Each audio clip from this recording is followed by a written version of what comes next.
Welcome to Cheat Sheet Tale, where secrets slip, lies unravel, and the truth always has a twist. Real stories, raw confessions, and shocking betrayals. Drop a comment if you've ever caught a red flag too late. Now let's get into today's tale. Now that the troublesome situation has passed, we can relax and enjoy ourselves. He whispered these words to his niece's ear. The cause of the trouble was none other than his daughter. I had to leave home abruptly for a business trip despite my concerns about being away from my daughter for several days. Mark reassured me and bid me farewell, urging me to go in peace. My daughter and John usually spent quality time together, so I felt at ease leaving her in his care. However, recently my daughter's behavior had taken a peculiar turn. In hindsight, I should have delved deeper into these feelings. "Mommy, don't go to work." My daughter clung to my leg, reluctant to let go. Unfortunately, I failed to recognize her desperate plea for help, feeling like a failure as a mother. Little did I know that Mark would lock my daughter in the storage room and embark on a trip with his niece. Forgiving John for the irreversible harm he caused to my daughter and niece is something I can never do. My name is Alina. I married John. The same year, I became pregnant. Our daughter Chloe is now 5 years old. Our paths crossed through a common friend's introduction, a rather ordinary occurrence at the time. John, who had a fondness for children, worked at a toy manufacturing company, while I had just been chosen for a work project despite being engrossed in our respective careers. Marriage was not on our minds, however. Upon discovering my pregnancy with Chloe, everything changed. Having the baby meant taking a maternity leave and facing potential sidelining from the project, witnessing similar situations at my workplace.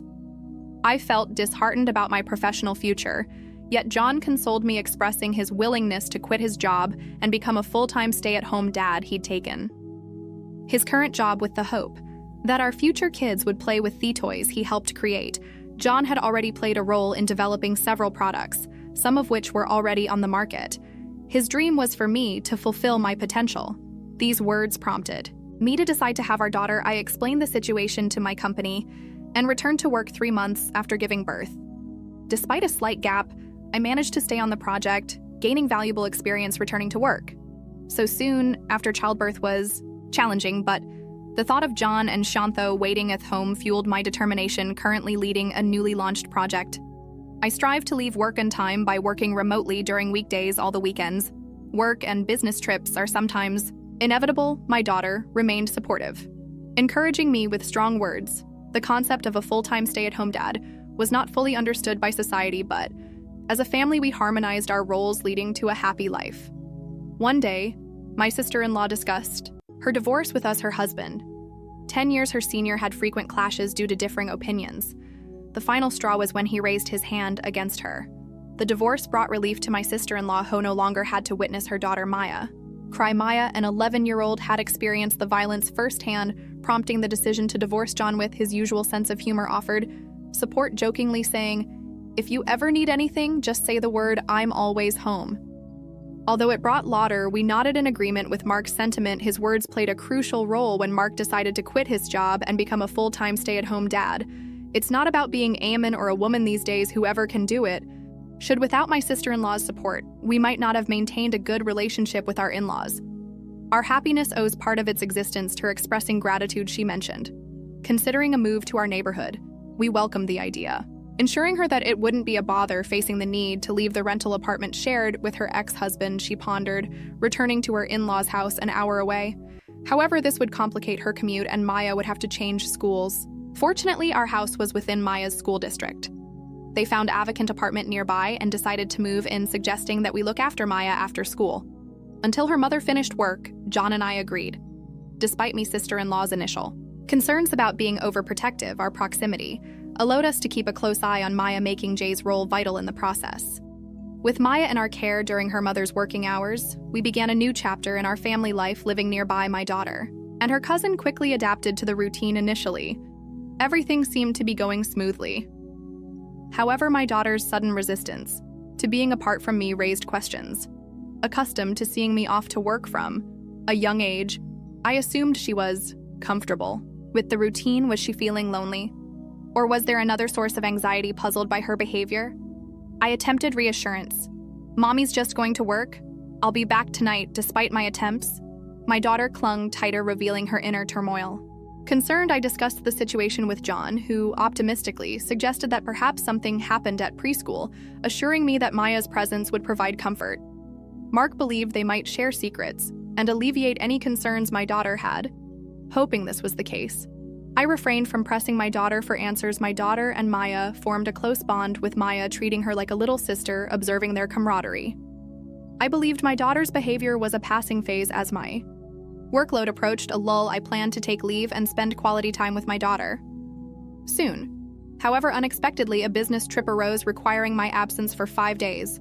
Despite concerns, John's reassuring words encouraged me to proceed with the trip packed and ready. I left home 2 days later, with Maya visiting at the time, John, my daughter, and Maya saw me off with smiles. Little did I know that at that very moment events were unfolding at home beyond my expectations.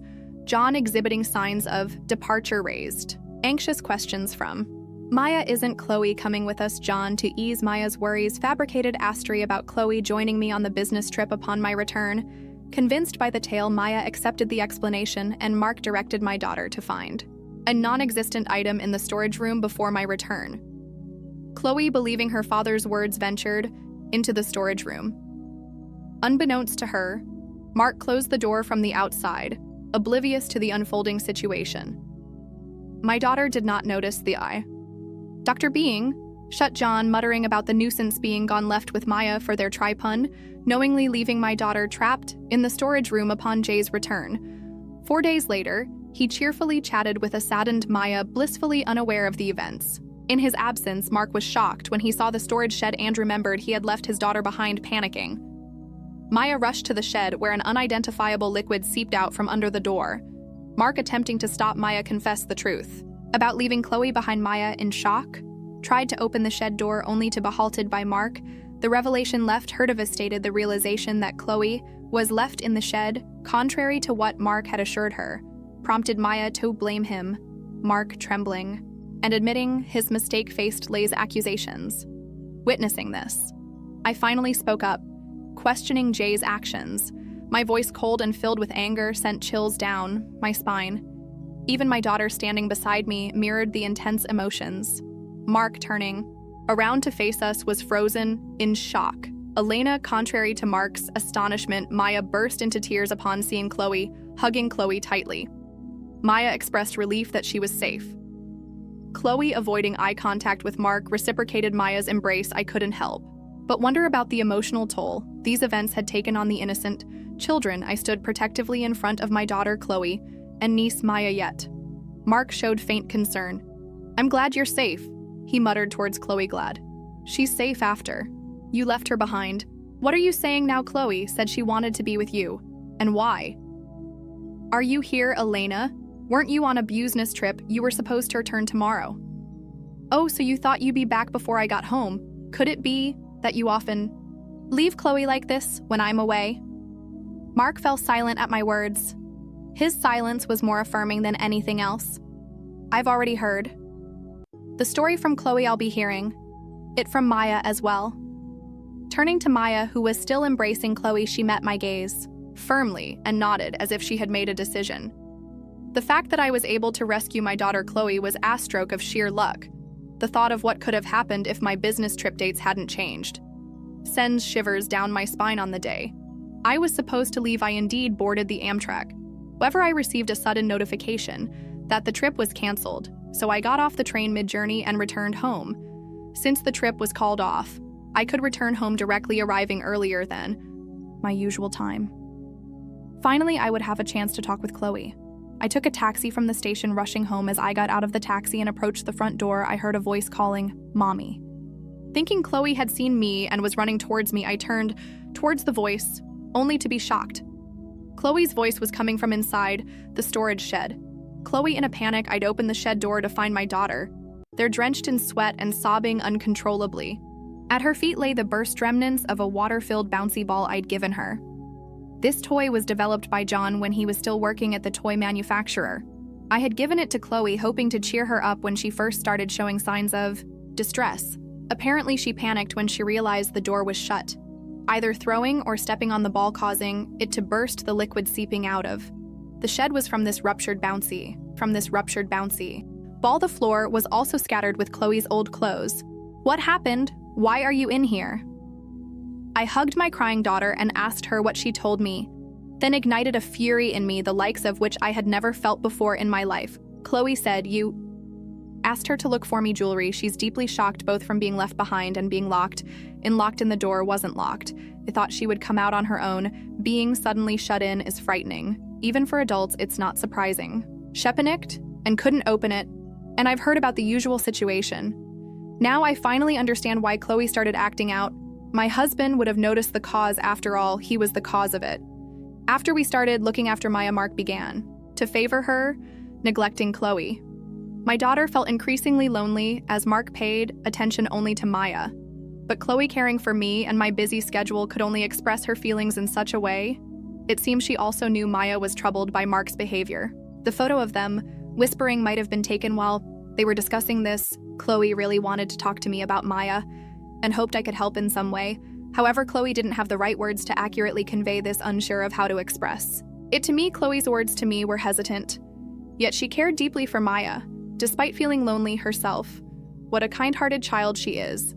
After hearing from Chloe, immediately called John, but he didn't answer.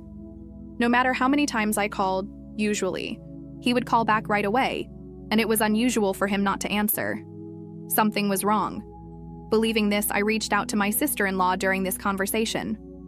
I learned a shocking fact. John had told her he was going on a trip with Chloe and Maya. John had contacted my sister-in-law as soon as he found out about my business trip. Elena is going on a long business trip during that time. I thought of taking Chloe and Maya on a trip because Chloe might feel lonely. What do you think? My sister-in-law was also busy with work and felt guilty for not being able to spend much time with Maya. John lied that Chloe and Maya wanted to go to a theme park, and my sister-in-law agreed, thinking it would be good for Maya. Of course, I hadn't heard anything about this plan from John. Hearing this, I felt as if the blood had drained from my face. Could Mark have been planning to leave Chloe alone at home during this trip? I informed my sister-in-law that Chloe was actually at home when I mentioned that I couldn't reach John. She said she would try calling him herself, and we ended the call. I thought something was off and checked around the house, and I was shocked. There were lots of prepared meals in the fridge, and the water heater for the bath was left on. Could it be that he prepared all this so Chloe could stay alone? That is, John had planned to leave our 5-year-old daughter alone for 4 days with just these arrangements. My sister-in-law managed to reach John, who was apparently at the theme park with Maya, and casually said, "I'll have to hang up. Our turn for the attraction is coming." She also received pictures of Maya alone at the park, confirming Maya's safety. Angry yet relieved about Maya's safety, my sister-in-law, and I decided to wait for John and Maya's return. John, perhaps a son-in-law of Chloe and Maya, which must have been taken previously at our house. My sister-in-law received photos of Maya playing at the theme park. There was a Vina fake story of the two having fun together to pretend for it, and so John, believing he had fooled us, returned home in high spirits, having completely forgotten about the daughter he left behind. Why did my husband want to go on a trip with only his niece? So desperately, why John wanted to go on a trip only with Maya was beyond understanding. His affection for his niece was one thing, but his actions were abnormal. I wasn't the only one who thought so. Really, what were you thinking? Leaving your own daughter behind to go on a trip with your niece? That's abnormal, sis. Why are you here? I've heard everything from sure. My sister-in-law burst in, out of breath, likely having run here straight from work, seeing her Maya left Chloe, and ran to her aunt, Mom Maya. I'm sorry then. For the first time, Maya told us everything about what my husband had done as soon as we started looking after Maya. John began to pay attention only to her. According to what Chloe told me, it appeared so to Chloe, but in reality, it was more distressing for Maya. Mark had an unusual obsession with taking photos of Maya. At first, Maya agreed to Jay's request for photos, believing they were to be sent to her mother, and she smiled for the camera. However, over time, Mark's behavior began to escalate. He started making specific demands for poses, and Maya began to feel uncomfortable. But when Maya once refused and said no, Mark threatened her, saying he would tell her mother, making it seem like he was blaming Maya for not complying. Maya is a naughty girl for not listening. Maybe I should tell your mom that we can't look after you anymore. She would surely be troubled then, manipulating Maya's desire not to upset her mom. Mark continued to take her pictures, and eventually he took her on a trip, just the two of them. I really didn't want to go on the trip. It was creepy when he held my hand. "Hey, Maya, that's not true, right? You used to be happy with me asking me to pick you up." Hearing this, my sister-in-law yelled, "How old was she? You're talking," and hugged Maya tightly again. Maya, like Chloe, had been enduring Mark's behavior, not wanting to worry her aunt, and Mark had misunderstood this as Maya being fond of him. My sister-in-law tearfully apologized to Maya for not sensing the danger and agreeing to the trip so casually. She regretted her complacency for always having Mark look after Maya. "I'm sorry, Maya, if only I had been more careful." Maya shook her head in her mother's arms, said in a trembling voice that she never wanted to see Mark again. Mark began to panic pathetically. "This, don't say that, Maya. I just wanted to show you affection. Stay away from Maya from now on."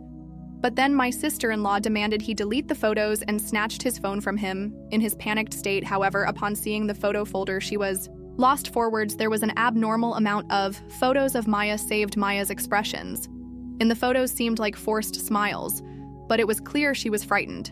In retrospect, all the photos Mark sent never had Maya looking directly at the camera. Mark must have noticed the change in Maya's expressions too. That's why Mark only sent photos where Maya's expressions weren't clear. Yet he let his desires run wild and took Maya away. Disgusting. I felt nauseated by just abnormal behavior, my sister-in-law holding the phone tightly seemed frozen in place. We both shielded our daughters behind us, confronting Mark. There was no way I could forgive him for leaving Samantha behind, and I didn't want him near our daughters ever again. All feelings of affection had vanished. In an instant, it's not like that. Listen to me, I love Maya, and of course I love Shanta too. John continued to make excuses only, further frightening Chloe and Maya. I presented him with the divorce papers I'd prepared during his trip, gathered our belongings, took Chloe, and left the house. I couldn't bear to share the same air with him for another moment. My sister-in-law and Maya followed us out. All that followed was my husband's sad screams afterward. I took my sister-in-law and Maya to their parents' house and informed them about Jay's behavior when I mentioned leaving him. With the divorce papers, my in-laws promised to handle everything from there. They assured us they would prevent Mark from approaching us again. Maya finally seemed to find some peace upon hearing their words. My sister-in-law and Maya decided to stay with my in-laws for the time being, planning to sort out work and school later, though it likely meant Maya would have to change schools. We couldn't discount the possibility of Mark lurking around her school route. Chloe and I decided to return to my parents' home too during Jay's trip. I had been managing work, household chores, and childcare alone. Thankfully, Chloe was a resilient child, and I felt confident that we could manage well on our own living. Without John, just the two of us seemed entirely feasible. Those hellish 4 days indeed contributed to my newfound confidence. For a while, we'll live at my parents' house, grateful for their kindness, but I plan to move closer to my workplace before Chloe starts elementary school. We started our new lives, but Mark was still stuck in the past thanks to my in-laws. I was able to finalize the divorce from John without ever having to see him, but he continued to call afterward and even showed up at my parents' house despite being cut off by my in-laws from any contact with Mimi, daughter, and the residents of his parents' home. John pathetically tried to seek reconciliation. I can't imagine a life without Sheer and Chloe. His words only instilled fear in me. I asked my parents to contact the police, who came and took away John, who was screaming at our doorstep. He was served a restraining order by the police and finally seemed to understand he was alone. All this destruction was his doing, and it was too late. For regrets, I wonder how John, having been a stay-at-home dad, planned to live since then. But that was no longer my concern. Chloe had been down for a while after the incident, but she's finally starting to smile again. Though divorced from John, we still keep in touch with my sister-in-law and Maya, and their smiles are returning too. To rewrite the traumatic memories of the theme park with Maya, we are planning a trip there. Just the four of us. I'm looking forward to creating many happy memories for Chloe and Maya.